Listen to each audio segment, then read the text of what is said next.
Biology क्या कर रहा है? स्टडी।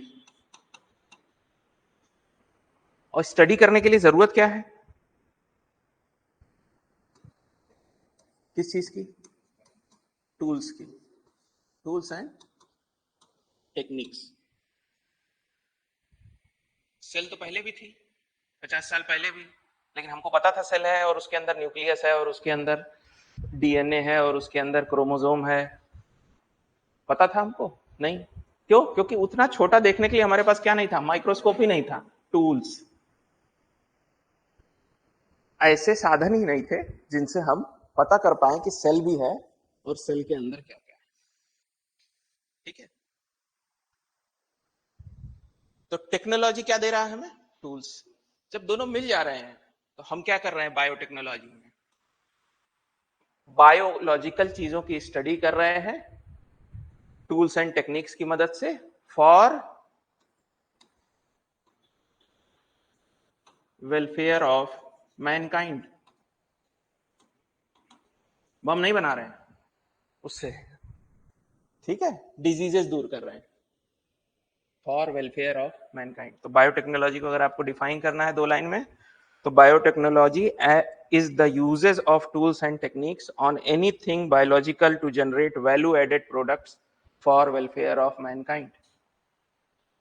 ठीक, इस तरह से आप इसको डिफाइन कर सकते हैं। मैनकाइंड की इंप्रूवमेंट के लिए, न्यूक्लियर बम नहीं बना रहे हैं उससे, टूल्स मिले हमको। तो जैसे एग्जांपल लेते हैं, छोटे स्तर से एग्जांपल शुरू करते हैं। हमारे पास मिल्क था, गाय का दूध, भैंस का दूध, ठीक। मिल्क एक बायोलॉजिकल प्रोडक्ट है, एनिमल से मिल रहा है, तो जिंदगी भर दूध पीते रह गए बस? नहीं, तो हमने क्या किया? टूल्स एंड टेक्निक्स का यूज किया और उससे चीज बना दिया, बनाया ना एक प्रोडक्ट नया, new product for welfare of Mankind. मतलब अब उससे ज्यादा प्रोटीन मिल रहा है आपको, ज्यादा फैट मिल रहा है, हमने बटर बना दिया, हमने लो फैट बटर बना दिया। तो बिना टेक्नोलॉजी के तो बना नहीं सकते थे, घी बनता था। बायोटेक्नोलॉजी तो हम जान गए। एक वर्ड है जेनेटिक मटेरियल, जानते हैं क्या है?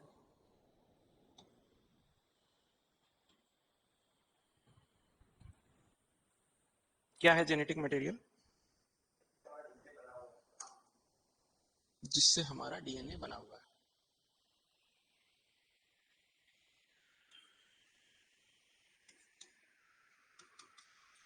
Blueprint of life. कब पैदा हुए, कहाँ पैदा हुए, किस बीमारी के साथ पैदा हुए, किस रंग के हुए, बाल होगा कि नहीं सर पे, कान ऐसा होगा कि लगा हुआ रहेगा, आंखों से दिखेगा कि नहीं दिखेगा, आवाज पतली होगी मोटी होगी, मूछ आएगी कि नहीं आएगी 18 साल में, सब कुछ इंफॉर्मेशन किसके पास है? ठीक है, एग्जाम्पल, आप लोग सब लोग पॉलिटी पढ़ चुके हैं।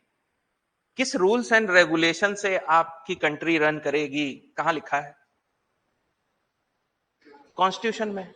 तो किस रूल्स एंड रेगुलेशन से आपका जीवन रन करेगा? Genetic material. ठीक है, या पहले की भी चीजें, जेनेटिक डिजीजेस सुनी है आपने?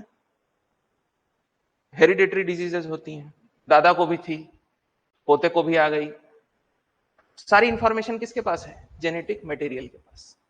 ठीक है, तो आप कह सकते हैं ये क्या है?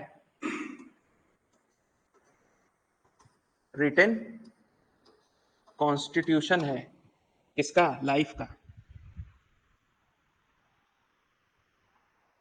अब समझिएगा, कॉन्स्टिट्यूशन के रिस्पेक्ट में समझते हैं। क्या जो कॉन्स्टिट्यूशन बनाया था वैसे का वैसे ही आज भी है? चेंजेस हुए? कैसे हुए? क्यों चेंजेस करने पड़े? डिमांड, हाँ, डिमांड के अकॉर्डिंग। तो चेंजेस करने के लिए क्या रिक्वायर्ड है? एक स्टडी होगी, तो टूल्स रिक्वायर थे चेंजेस करने के लिए। भाई सर्वे कराया, स्टडी की, या उस तरह के केसेस आए, और क्या ऐसे ही चेंजेस कर दिए? कि उसको एनालिसिस की होगी ना, क्या इसका इंपैक्ट होगा सोसाइटी पे, चेंज करे, आरक्षण दे रहे हैं तो क्या इंपैक्ट होगा, फायदा होगा, नुकसान होगा, कितना परसेंट फायदा होगा, कितना परसेंट नुकसान होगा, ये सबकी एनालिसिस किया होगा, तो प्रिकॉशन भी तो लिए होंगे।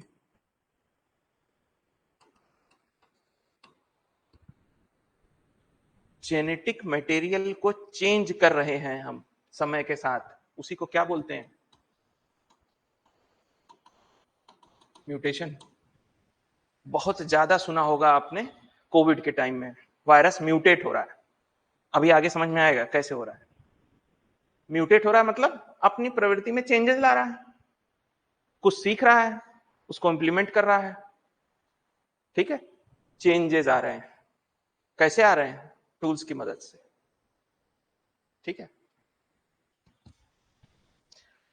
अब ये जेनेटिक मटेरियल है क्या, तो ये है क्या,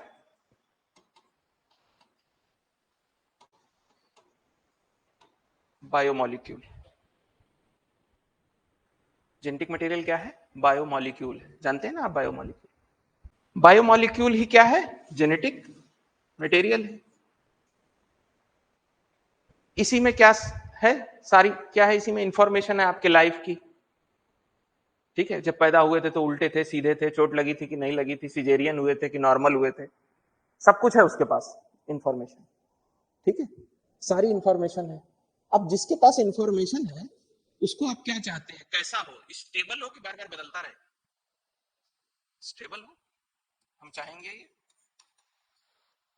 ये स्टेबल हो जेनेटिक मटेरियल। ऐसा ना हो कि रोज उसकी पेन ड्राइव लगाई, इंफॉर्मेशन ली, कल करप्ट। तो रोज सुबह उठ रहे हैं, कह रहे हैं आप कौन हो, मम्मी पापा को, ये मेरे घर में कौन घुसाया। ऐसा नहीं हो रहा है ना, स्टेबल इंफॉर्मेशन सेव है। अगर वो म्यूटेट भी हो रही है तो स्टेबली म्यूटेट हो रही है। ठीक है, दूसरा, कम स्पेस में ज्यादा इंफॉर्मेशन है, पूरे जीवन काल का इंफॉर्मेशन सेव करना है। ठीक है, तो इफिशियंसी बहुत अच्छी होनी चाहिए। कम स्पेस में ज्यादा इंफॉर्मेशन स्टोर करेगा तभी तो कर पाएगा इतनी सारी इंफॉर्मेशन स्टोर। ठीक है, इफिशियंसी अच्छी होनी चाहिए, इफिशियंसी ऑफ इंफॉर्मेशन।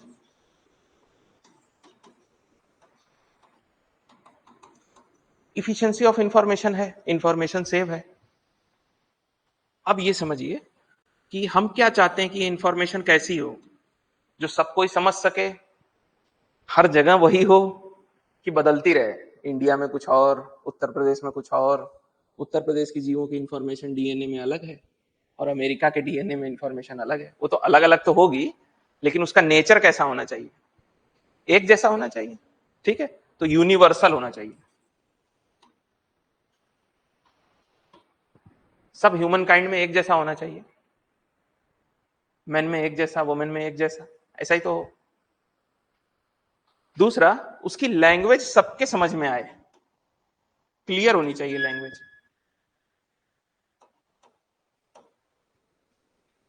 जैसे एग्जाम्पल, साहिल को काट के प्लेट में सेब दो, निकालिए मतलब।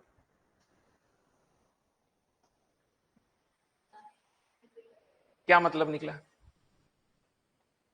किसको काटना है, कि सेब को काटना है। ठीक है ना, हैब्सर्ड लैंग्वेज है ना, कहना कुछ चाह रहे हैं, मतलब 10 लोग 10 तरह का निकाल सकते हैं, आज का मीडिया। ठीक है, कहना कुछ और चाह रहे हैं, मतलब कुछ और ही निकल रहा है।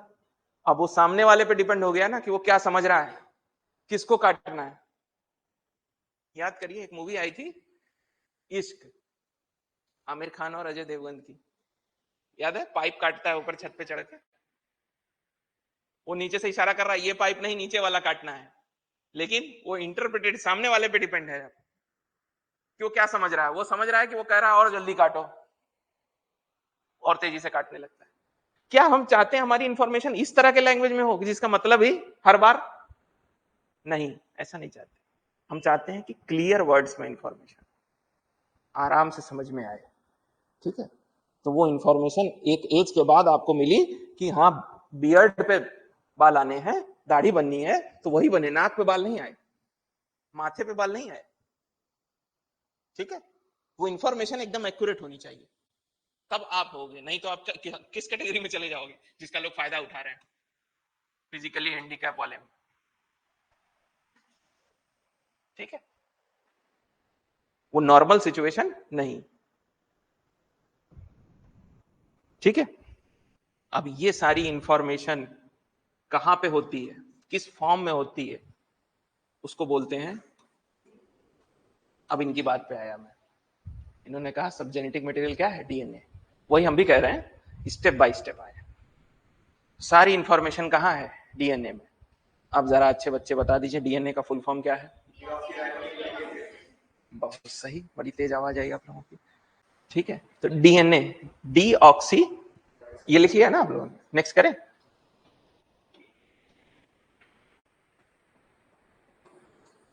समझ में आ रहा है कि नहीं, धीरे धीरे चीजें और समझ में आएंगी। क्या लिखा है इसका हमने नाम, डी ऑक्सी राइबोज,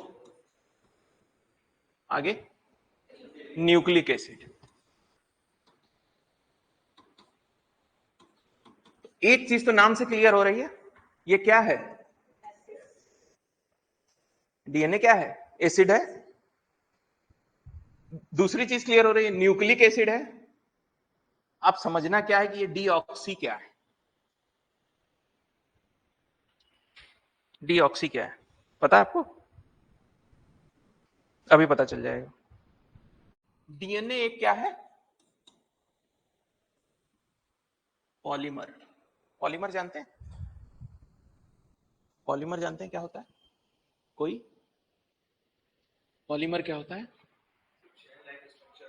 बिल्कुल सही, चेन लाइन स्ट्रक्चर, जो अपने आप को रिपीट कर रहा हो। मेरे पीछे साहिल, साहिल के पीछे सूर्यांश, उसके पीछे अनुज, उसके पीछे सब ह्यूमन बीइंग है ना, ऑल आर मैन।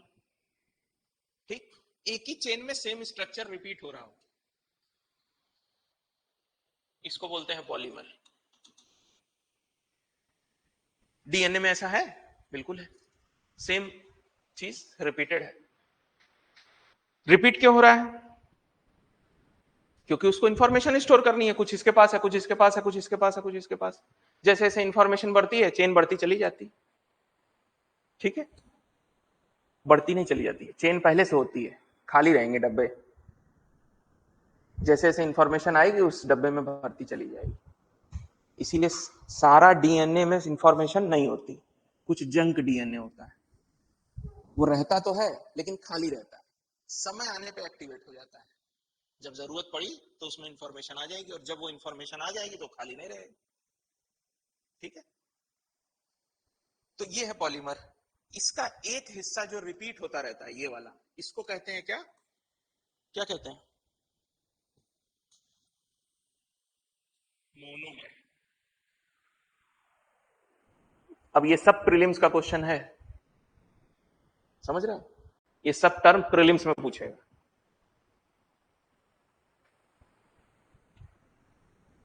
यही मोनोमर जो होता है, ये किसका बना होता है, न्यूक्लियो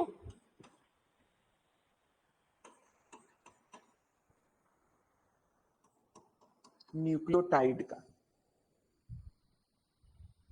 ठीक है, न्यूक्लियोटाइड के कितने मॉलिक्यूल होंगे, each nucleotide is made of 3 molecules,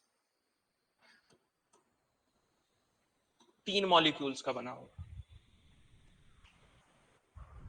जिसमें से 2 आर कॉमन, दिख रहा है, 2 आर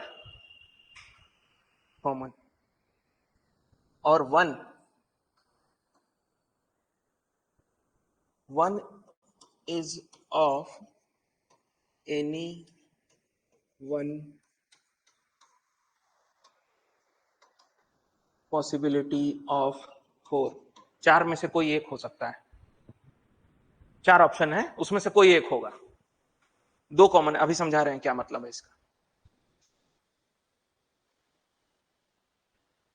ठीक है,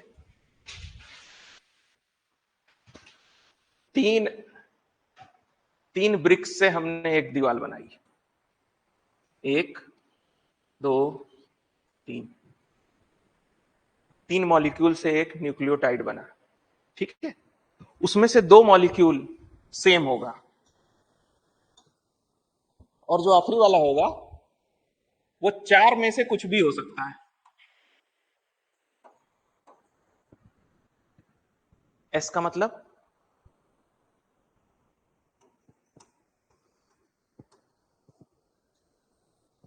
एक मॉलिक्यूल शुगर का होगा। दूसरा पी का मतलब बिल्कुल फॉस्फेट। पी का मतलब फॉस्फेट हो गया, तो ये दोनों कॉमन है।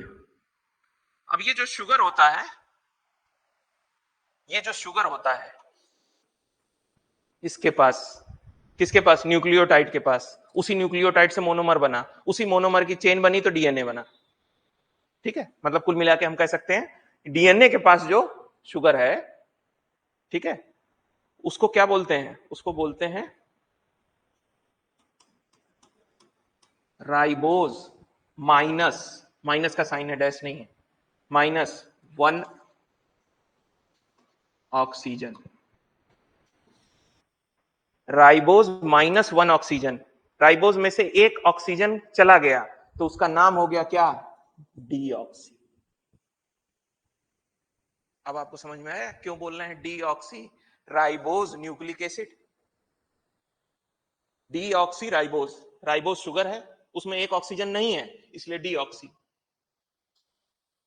तो उस शुगर का नाम है डीऑक्सी राइबोज, और वो सब में है, वो और फॉस्फेट सब में है। अभी समझ में आएगा फॉस्फेट का क्या मतलब है, क्यों है फॉस्फेट।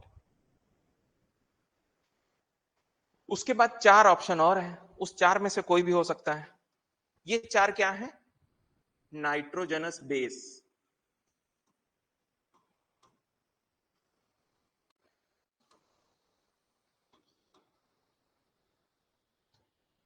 इसीलिए है न्यूक्लिक एसिड। ये 4 क्या है, नाइट्रोजनस बेस है। अब ये 4 अलग अलग बेस हैं, उनमें से कोई एक होगा। कौन कौन से बेस हैं,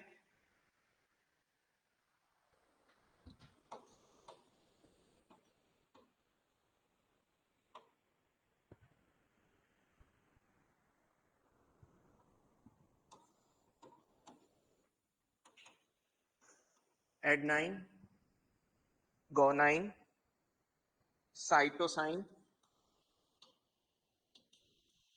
सीक से डिनोट किया हमने, और थाइमीन, इसको टी से डिनोट किया। ये सब नाइट्रोजनस बेस के नाम है। नाम आपको नहीं भी याद रहते हैं तो ये याद रहना चाहिए कि 4 हैं। ठीक है, इन 4 में से कोई एक यहां हो सकता है, तो कॉम्बिनेशन बनते चले जाएंगे। एक बार कॉम्बिनेशन बनेगा एसपीए, एक बार बनेगा एसपीजी, एक बार बनेगा एसपीसी, एक बार बनेगा एसपीटी। समझ रहे हैं, फिर इन्हीं में से कोई एक और रिपीट करेगा अगली चेन। ठीक, मान लीजिए एसपीजी रिपीट कर गया तो फिर से एसपीजी, फिर एसपीसी, फिर एसपीटी, फिर एसपीए, ऐसे रिपीट करते रहे। तो पॉसिबिलिटीज 4 की बन रही हैं, एसपी तो सेम है, और चौथा वाला 4 में से कोई एक। ठीक, यहां तक बात समझ में आई आपको। अब देखिए कॉम्बिनेशन बना रहे हैं, यहां तक समझ में आया। अब मान लीजिए मैंने लिख दिया ये है आपका शुगर और ये है फॉस्फेट, एक, फिर दूसरा sugar phosphate, sugar phosphate, sugar phosphate. ठीक है, ये सब एक दूसरे से जुड़े हुए हैं। फॉस्फेट से शुगर जुड़ा है, फॉस्फेट से शुगर जुड़ा है, फॉस्फेट से शुगर जुड़ा है, फॉस्फेट से शुगर जुड़ा है। इस वाले शुगर से कौन जोड़ेगा इसको, अब आपको समझ में आया फॉस्फेट का काम क्या है? ग्लू है, ये ग्लू जोड़ रहा है हर शुगर को एक दूसरे से। ठीक है, चेन बनानी है ना, तो जोड़ेगा एक दूसरे से। तो फॉस्फेट का काम है एक दूसरे से जोड़ना। अब इस शुगर के साथ कुछ और भी तो होगा, नाइट्रोजनस बेस ए मान लिया हमने, फिर जी, सी, सी, और फिर से अगर एक और लें तो ए, ऐसे कुछ भी मान लेते हैं, कोई जरूरी नहीं यही हो, मान लेते हैं।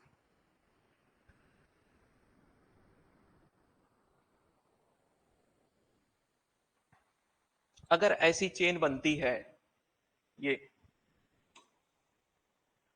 और ये देखिए ये हिस्सा इसका कॉमन है,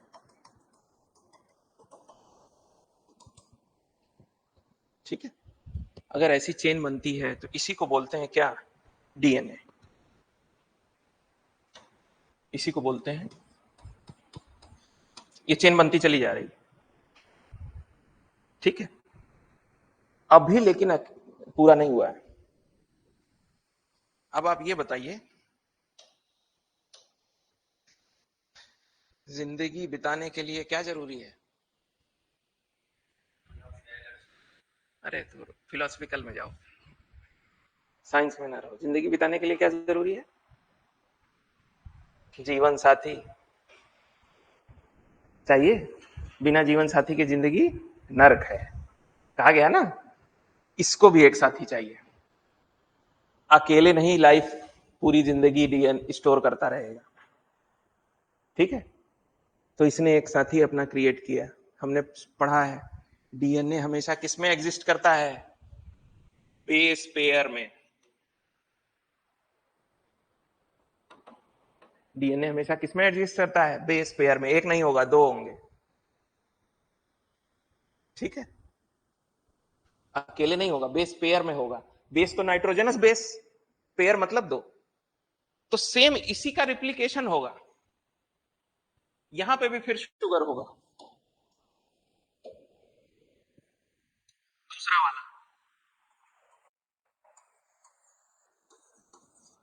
उसके पास भी फॉस्फेट होगा,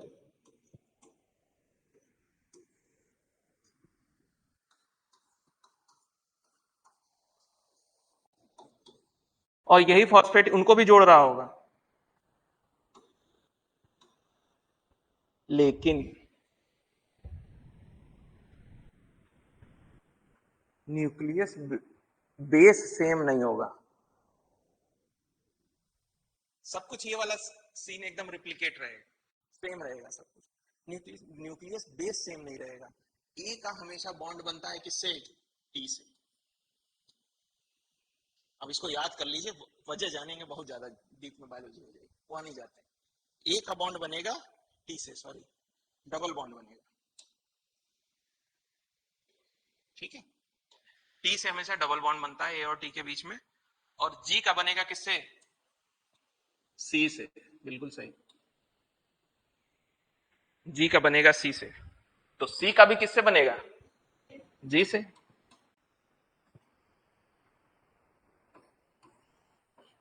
ए का किससे बनेगा? टी से। अब ये हुआ डीएनए, ठीक है। तो ये तो मैंने टूटा हुआ हिस्सा बनाया, ये देखिए डॉट ऐसे रहेगा, ये सेम है इतना।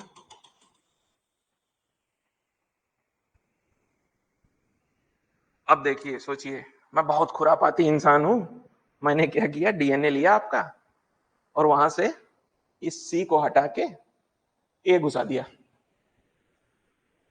इस सी को हटा के ए घुसा दिया। अब तो टूल्स हैं हमारे पास, तो हम ऐसा कर सकते हैं, ठीक है।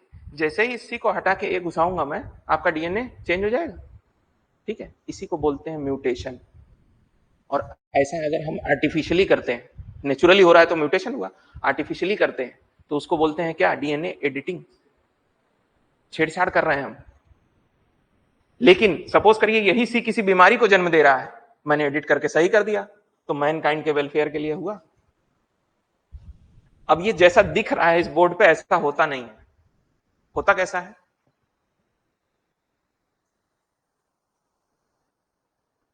पहला,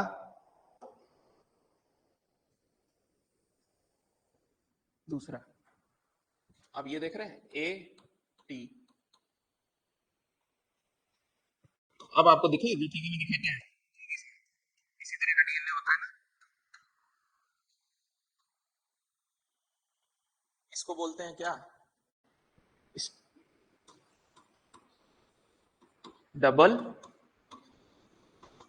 हेलिकल स्ट्रक्चर ऑफ डीएनए।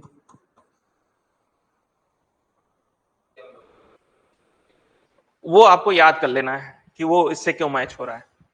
ठीक है, उतनी साइंस में जाएंगे तो बहुत भारी हो जाएगा, आएगा नहीं, पूछेगा नहीं, उतना जनरल साइंस का हिस्सा नहीं है कि ए का मैच टी से ही क्यों हो रहा है, यही आप पूछ रहे हैं ना। और डबल बॉन्ड क्यों बन रहा है, यहाँ तीन बॉन्ड बन रहा है, केमिस्ट्री का हिस्सा पूरा हो जाएगा बायोलॉजी में। तो ये आपको याद रख लेना है बस कि जी और सी का ट्रिपल बॉन्ड बनेगा और ए और टी का क्यों बनेगा। ऐसा नहीं है कि जी और टी के बीच में बॉन्ड नहीं बन सकता, बन सकते हैं, ठीक है, लेकिन वो नॉर्मल सिचुएशन नहीं होगी। नेचर में नॉर्मली ऐसे एग्जिस्ट करता है। ऐसा नहीं है कि मैं इस जी को हटा के यहाँ ए नहीं रख सकता, बिल्कुल रख सकता हूं, लेकिन फिर वो म्यूटेशन होगा और वो कुछ एबनॉर्मल सिचुएशन सी होगी। और एबनॉर्मल सिचुएशन आप जानते हैं, तब फिर हम ऐसे नॉर्मल नहीं दिखेंगे, कुछ ना कुछ बदलेगा। तो बदलेगा क्या? मान लीजिए कि वो डीएनए ऐसा था जिसके पास इंफॉर्मेशन थी कि मेरे बाल सर पे होंगे, नॉर्मल से बदल गया तो सर पे अच्छे अच्छे जवान बच्चे बाल।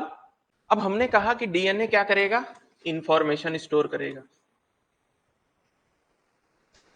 ठीक है। इंफॉर्मेशन कितनी है, कैसी है, वो किस पे डिपेंड करेगा? डीएनए की लेंथ पे, पहला वजह। दूसरा, किस पे डिपेंड करेगा? सीक्वेंस पे, किस सीक्वेंस में डीएनए है और कितनी लेंथ है उसकी, ठीक है। सब सेम होगा तब तो वो इंफॉर्मेशन सेम होगी ना।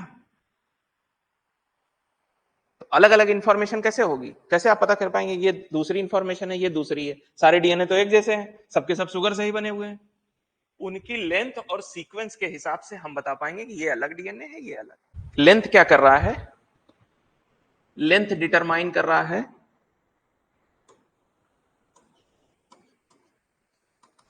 Quantity of information. Quantity of information length बता रहा है। और इंफॉर्मेशन है क्या, ये कौन बता रहा है? Sequence is the information.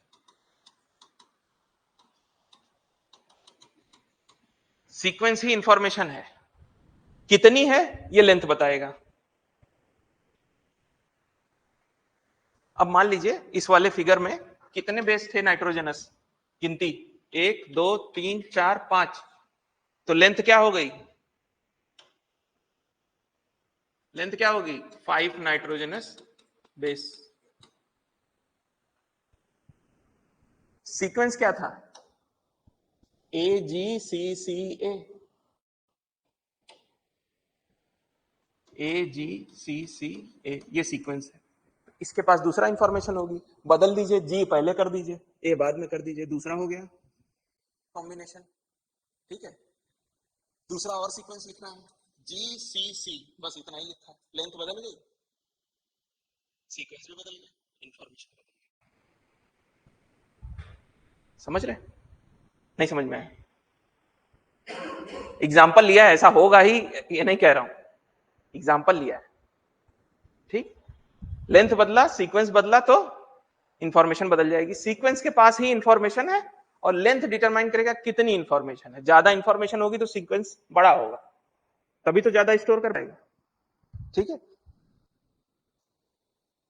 चाहिए तो एक लाइन लिख लीजिए, a single gram of DNA, single gram वजन में नाप रहे हैं, a single gram of DNA can store, single gram of DNA can store at least at least 5.5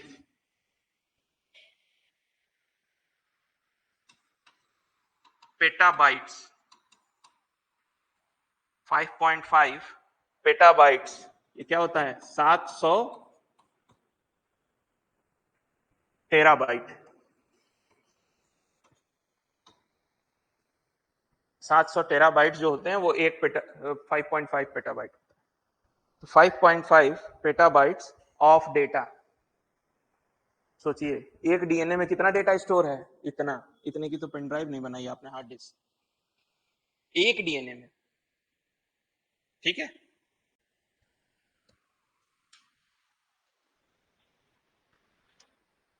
यहां तक बात समझ में आई। अब एक क्वेश्चन जो आपके दिमाग में आना चाहिए था, अभी तक आया नहीं, किसी ने पूछा नहीं, तो अभी आगे उसको डिस्कस करते हैं। पहले समझते हैं ह्यूमन सेल, जानते हैं ये है सेल मान लीजिए। उस सेल के अंदर क्या है, न्यूक्लियस। उस न्यूक्लियस में क्या है, उस न्यूक्लियस में क्या है, फिर से सोचिए बायोलॉजी वाले। डीएनए कैसे होता है, उसको क्या बोलते हैं, आप नाम नहीं ले पा रहे हैं उसका। ये है ह्यूमन सेल।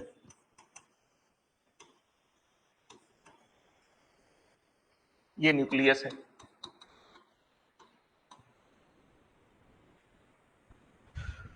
क्रोमोसोम सुना है, तो बोल क्यों नहीं रहे। क्रोमोसोम्स होते हैं, उसी में क्या होता है, डीएनए होता है। क्रोमोसोम को ही डीएनए कहते हैं। तो अब आपके दिमाग में क्वेश्चन आना चाहिए, सर जब डीएनए ही है तो दो दो नाम क्यों दिए। हाँ पेयर में तो होते हैं, तो ठीक है पेयर डीएनए नाम दे देते।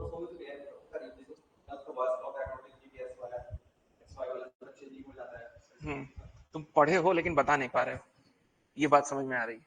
पढ़े हो तुम। डीएनए हमने कहा सीक्वेंस चेंज होगा और लेंथ बढ़ती जाएगी। सपोज करिए बहुत ज्यादा इंफॉर्मेशन तो लेंथ बहुत, ठीक है। अब डीएनए वो इतना लंबा है कि यहां से कानपुर जा रहा है, ठीक है। कहां डालना है उसको, सेल में। कैसे संभव है, कैसे संभव है, इतने बड़े thread. DNA is a thread like structure, ये भी आप जानते हैं, धागे की तरह होगा। तो सपोज करिए कि पतंग उड़ा रहे हैं आप, ठीक है, पतंग उड़ा रहे हैं और वो आसमान में ऊपर उड़ रही है, तो उसका मांझा कितना लंबा होगा, वो स्ट्रिंग जिससे उड़ रही है। अब उस स्ट्रिंग को आपको इतने बड़े बैग में रखना है, कैसे रखेंगे, बिल्कुल। तो डीएनए को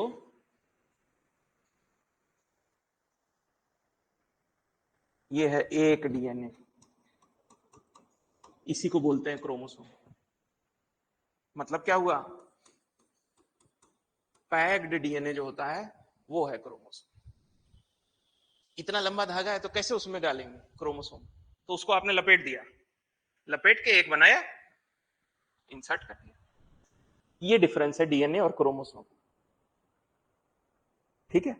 अब ये दो सेट में होते हैं, इन्होंने बताया टोटल कितने होते हैं, एक ह्यूमन सेल में कितने डीएनए होते हैं।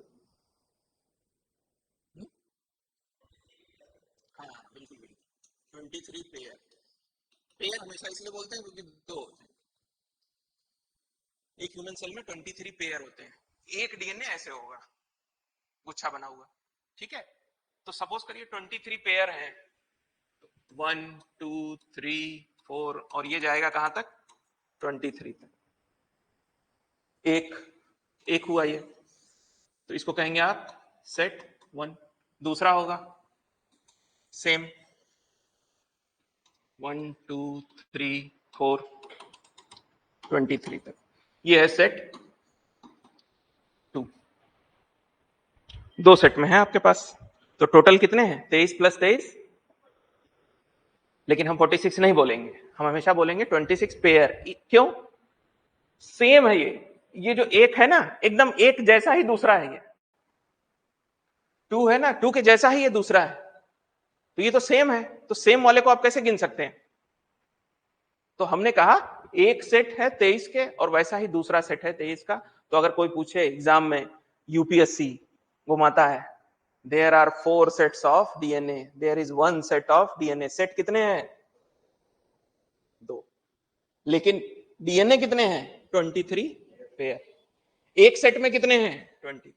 डीएनए 1 है, इसकी लेंथ अलग होगी, सीक्वेंस अलग होगा, 2 की अलग होगी, सीक्वेंस अलग होगा, सबकी लेंथ अलग अलग होगी ना, सीक्वेंस भी अलग अलग होगा, अलग अलग इंफॉर्मेशन सेव कर रहा है, तभी तो अलग अलग डीएनए।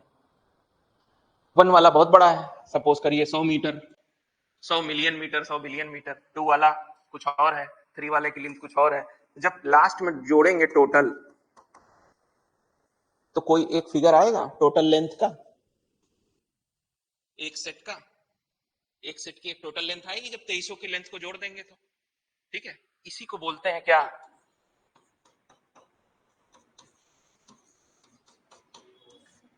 जीनोम। और ये वर्ड आप आजकल बहुत सुन रहे हैं, इसलिए मैं बता रहा था। ये जो लेंथ है इसकी डिफिनीशन मिलेगी नहीं सही आपको, कहीं समझ में आने वाली नहीं मिलेगी। तो हम अगर कोई ये कहे कि आपके एक डीएनए में, आपके एक सेल में कितने जीनोम है, तो कितने हैं, दोनों सेट के हुए ना, एक एक, तो 2 हो गए। ठीक, जीनोम क्या है, इसकी पूरी लेंथ जोड़ दी एक सेट, वो है जीनोम। एक सेल में कितने जीनोम, 2। अब क्वेश्चन अराइज हुआ कि सर 2 ही क्यों, 2 सेट क्यों, 4 क्यों नहीं, 1 क्यों नहीं, 3 क्यों नहीं। इसलिए क्योंकि सेल का जन्म कैसे हुआ, ये वाली कहां से आई, तो मुर्गी पहले आई कि अंडा। हाँ ठीक है ठीक है, वहां तो पहुंच गए।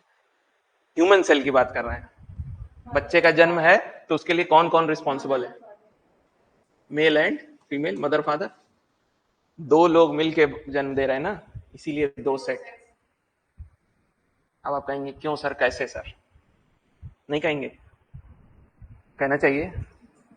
मेल और फीमेल, फीमेल के पास क्या है, ओवम। ठीक है, यहीं से हम समझ लेते हैं रिप्रोडक्शन जो होता है,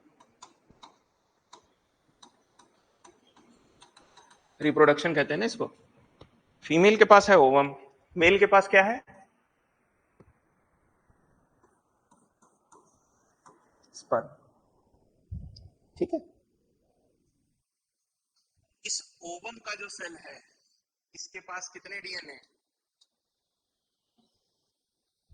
ठीक, और ये जो स्पर्म है इसके न्यूक्लियस में कितने डीएनए। क्या बच्चा यहीं बस पैदा हो जा रहा है, नहीं ना, ये स्पर्म कहां जा रहा है, ओवम में। ठीक है,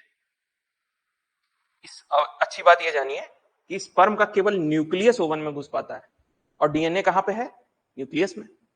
कितने हैं, 23। तो ये 23 सीधे चला जाता है किसके पास, इसके पास,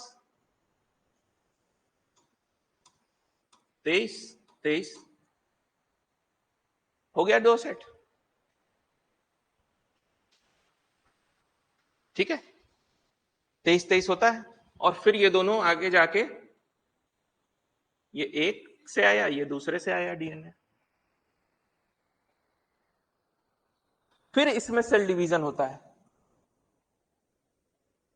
तो हर सेल अपना डुप्लीकेट पैदा करता है, हर सेल अपना डुप्लीकेट पैदा करेगा। तो है कितने, 2 है ना, एक है,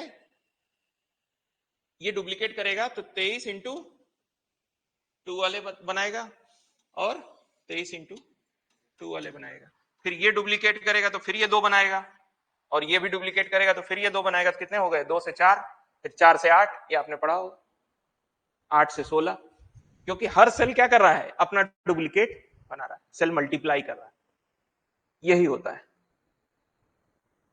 अब देखिए समझने वाली चीज, स्पर्म का केवल न्यूक्लियस जा रहा है, बाकी सारी चीजें सेल में जो नया बच्चा पैदा हो रहा है उसके पास किसकी है, मदर की। इसीलिए कहा जाता है कि मां का रोल ज्यादा है। भाई खाली न्यूक्लियस से हम हमारा सेल बना हुआ है क्या, नहीं, और क्या चाहिए इसको।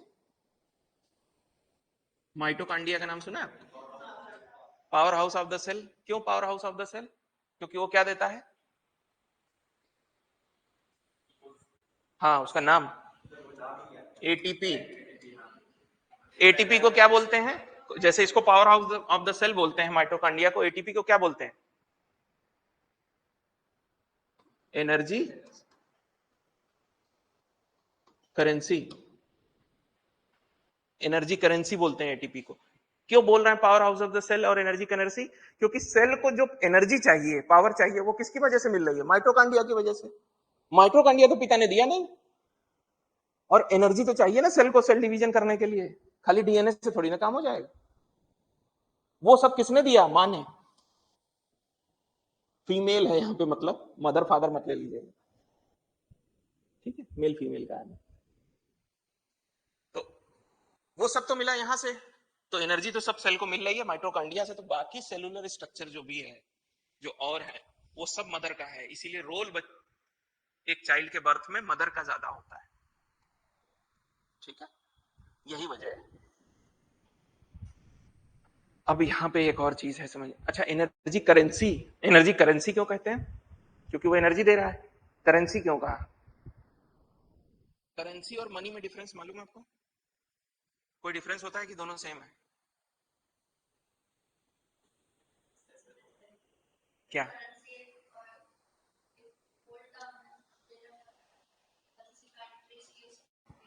अच्छा, तो मतलब मेरे पास डॉलर, पाउंड, रुपये सब है, तो मैं उसको करेंसी कह दूं?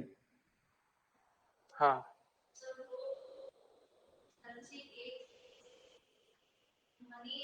अभी तुमने कहा ब्रॉडर टर्म है, तो एक कैसे हो सकता है? कोई और? हम्म, अच्छा, और थोड़ा सा लॉजिकल रीजन? हाँ, ठीक है, टोकन मनी की तरह होती है।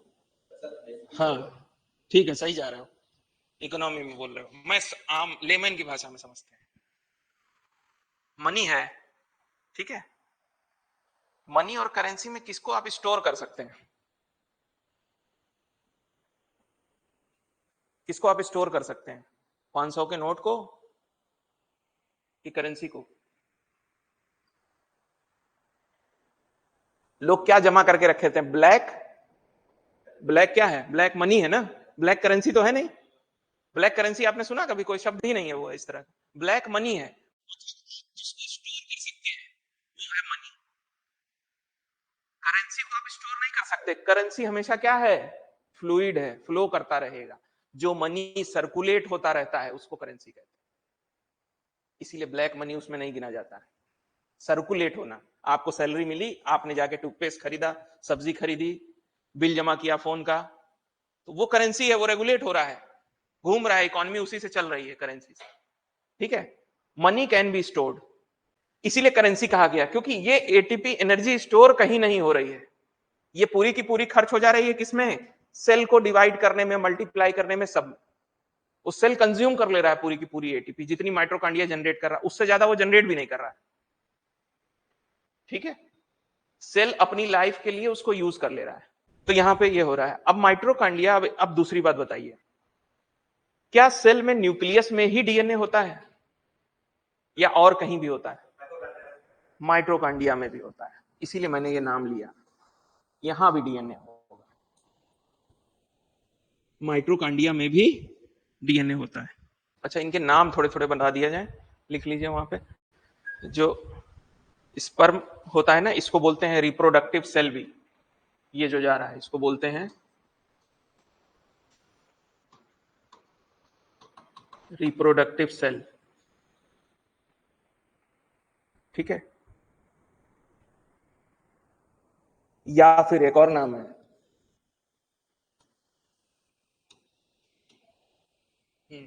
गैमेट।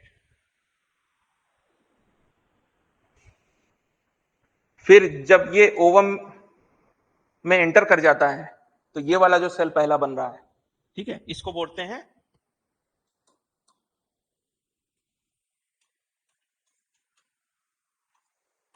Fertilised ovum.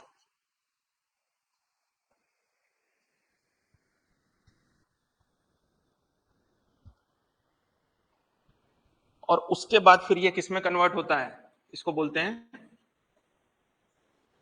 जाइगोट।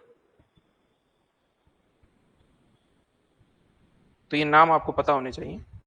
फिर ये डुप्लीकेट होना शुरू हो जाता है, ये डुप्लीकेशन है। 1 से 2, 2 से 4, 4 से 8 ऐसे होगा। ठीक है, हर का डुप्लीकेट कनेक्ट हो रहा है, ऐसा नहीं है ये वाले अपने 2 बनाएगा, ये अपने 2 बनाएगा, फिर ये वाला अपना 2 बनाएगा, ये अपना 2 बनाएगा, ये अपना 2 बनाएगा, ये अपना 2 बनाएगा, ऐसे होगा, कोई 3 नहीं बनाएगा। ठीक है, फिर जो पैदा होंगे वो भी अपना अपना 2 बनाएंगे। अब देखिए माइटोकॉन्ड्रिया में क्या हो रहा है, इसको यहीं बता देते हैं क्योंकि इंटरेस्टिंग चीज है वो। माइटोकॉन्ड्रिया में लगभग 16,500 बेस पेयर डीएनए होते हैं माइटोकॉन्ड्रिया में। 16,500 base pair, 16,500 base pair DNA mitochondria में होते हैं। इसमें टोटल जो जीन होती हैं इस इतने बेस पेयर डीएनए में, मैंने आपसे कहा था ना कि सब के सब में इंफॉर्मेशन हो, ऐसा जरूरी नहीं है। जिसमें इंफॉर्मेशन होगी उसको जीन कहेंगे, जिसमें इंफॉर्मेशन होगी उस डीएनए को जीन कहेंगे। जो खाली है उसके पास कुछ नहीं, उसको जंक डीएनए कहते हैं। तो इसमें जीन कितनी होंगी? 37 जीन होंगी 16,500 में से। अब उस 16,500 में से जो 37 जीन होंगी, 37 जो जीन है, इसमें से 12 क्या है? आउट ऑफ दिस 12 क्या है? बैड जीन है। ठीक है, बैड जीन का मतलब जिससे बीमारी हो सकती है। ठीक है, जिससे बीमारी हो सकती है, बैड जीन। अब एक बीमारी है जिसका नाम है ली सिंड्रोम। ये बीमारी किसको होगी?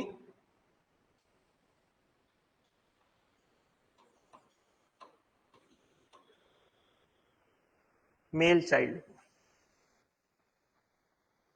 इसमें क्या होगा, कभी कभी आप देखते हैं ना कि जो बच्चा पैदा होता है उस खा नहीं पाता, बोल नहीं पाता, चल नहीं पाता। देखा आपने कभी ऐसा सिचुएशन? फिल्म्स में, मूवीज में दिखाते हैं। एक उसकी मूवी आई थी जिसमें वो कुक रहता है, महादेवन।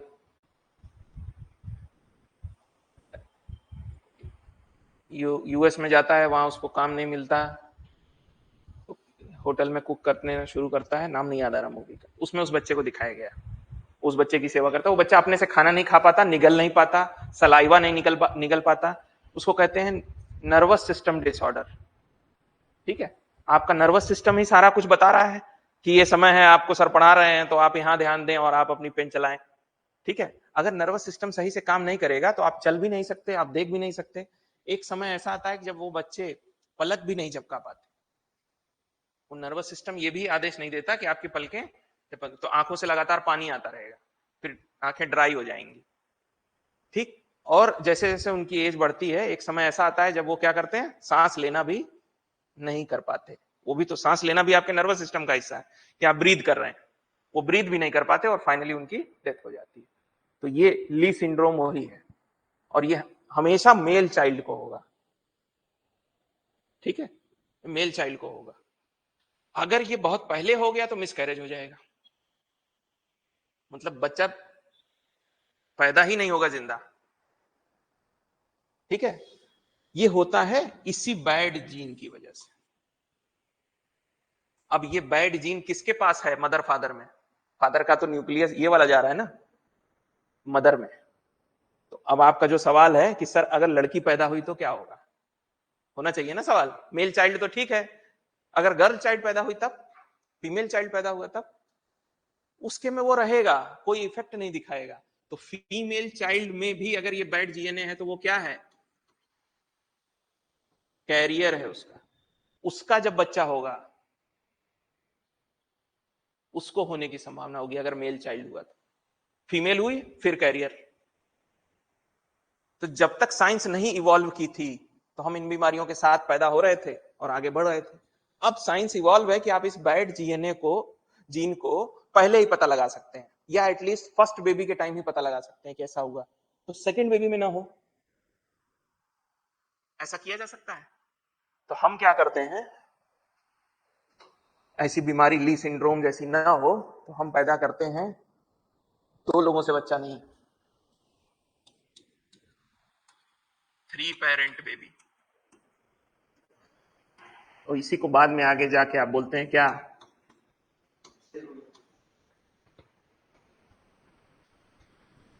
ठीक है।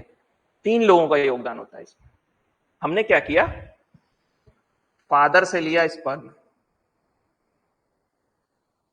ठीक है, मदर से लिया ओवम, और इसमें है माइट्रोकांडिया। अब एक सेल में बहुत सारे माइट्रोकांडिया जीन, उतने सारे 16,500 डीएनए उसमें, ठीक है। फिर हमने एक तीसरी फीमेल को बुलाया, उससे भी ओवम लिया, ठीक है। ओवम एक सेल है ये ओवम, उससे भी ओवम लिया जिसके माइट्रोकांडिया में कोई डिफेक्ट नहीं है। तो ये है हेल्दी, ये है डिफेक्टिव, लेकिन ये है ओरिजिनल मदर का और ये किसी तीसरी फीमेल का। ये कॉल लेना पड़ेगा, मैं 1 मिनट है। अभी रिप्रोडक्शन नहीं हुआ है, सब अभी अलग अलग है। यहां से इनका न्यूक्लियस निकाल लेते हैं और यहां से इनका निकाल लेते हैं न्यूक्लियस, ठीक है। दोनों लोग का न्यूक्लियस निकाल लिया, उसको बोलते हैं माइक्रो, इस न्यूक्लियस को बाहर निकालने का जो टेक्निक है उसको बोलते हैं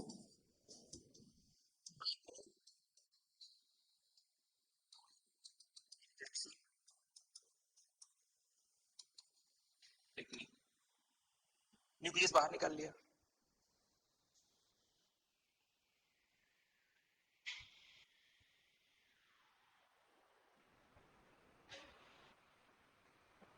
अब जो डिफेक्टिव मदर है उसके न्यूक्लियस में तो कोई परेशानी नहीं है, ठीक है, और फादर के न्यूक्लियस में भी कोई परेशानी नहीं है, तो न्यूक्लियस ही जा रहा है अंदर।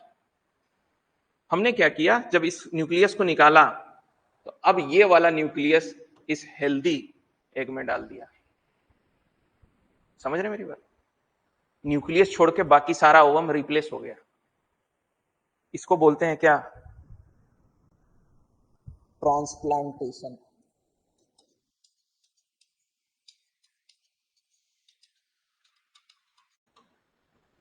ट्रांसप्लांट कर दिया, ठीक है, कोई डाउट। ये हेल्दी वाला इसमें डाल दिया, अब फादर के स्पर्म से रिप्रोडक्शन करा दिया। अब जो बच्चा पैदा होगा, ठीक है, चाहे फीमेल हो चाहे मेल हो, मेल को कोई डिफेक्ट कोई बीमारी नहीं होगी, और फीमेल होगी तो वो कैरियर आगे नहीं होगी।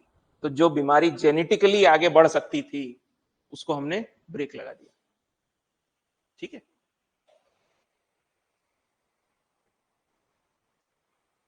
अब ये जो आप स्पर्म से ये कराते हैं, ये आप लैब में करा रहे हैं ये सारी चीजें, इसीलिए इसको बोलते हैं,